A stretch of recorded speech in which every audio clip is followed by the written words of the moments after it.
with one of our experts, Yoni. Yoni is new to many of you who do not know him from my old show in the afternoons. Yoni, former member of the Israeli Defense Services, lives now in the United States of America, does contract work abroad. Yoni, what are you making of all this? Look, from my perspective, the whole gay, self-hating gay man, that whole thing, it's a red herring put out by the media because it's irrelevant if you look at the totality of this man's life. This was a man that on 9/11 in his classroom cheered the planes going into the building. That's true. That came out today, too. Yep. This is a man whose father is part of radical Islam. This is a man that attended a mosque in Florida that had the first American suicide bomber in Syria attend, and then 2 years later, he goes in and does what he does. I don't care if he was a conflicted, self-hating homosexual. What matters is that his ties to radical Islam point the way to the future of the United States. We're going to have more of this type of terrorism, and we have to start looking at how do we address mosques that preach this kind of Islam.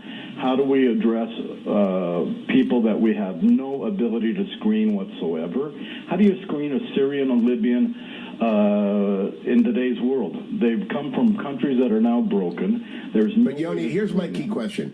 Do you think hanging out at the gay club is part of a legend? You know, people underestimate the sophistication of the Islamic State. And I just want to know, you've been doing this a long time. You were undercover in some pretty dangerous places. Is this just an intelligence operation? Absolutely. Absolutely. That's what it smells like to me. You know, without getting into specifics, I spent most of my career as a sniper, okay? And at one point in time during the Intifadas, I spent a lot of hours outside and inside of Palestinian towns and villages with a laser designator, making maps and key points on the map so that in future use we would have that intelligence if we needed it for that village.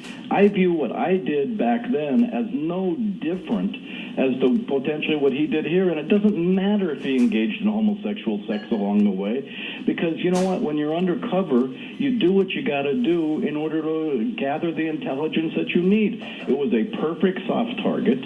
Nobody in there was carrying a gun, because under the law you can't carry a gun in bars, and if you're foolish enough to follow that law, then if somebody comes in like this, bad things are going to happen. But this is clearly Islamic terrorism, and we have to be aware of what's going on. We have a battle between constitutional rights, which you know I'm a big constitutionalist, and the right of religious freedom. But I'm sorry, I don't think the framers of the Constitution included in religious freedom the freedom to teach murder and hatred at the level that goes on in Islamic jihadist mosques. They want to kill gays. They want to kill women that don't follow the proper line. They for sure want to kill me because I'm a Jew. And any Muslim that is an apostate that doesn't follow what they want to believe. This radical, murderous ideology, which the current administration, and God forbid we have a Hillary administration to follow, has no clue on how to battle it. All right, Yoni, thank you so much, friend. Always good to talk to you. And as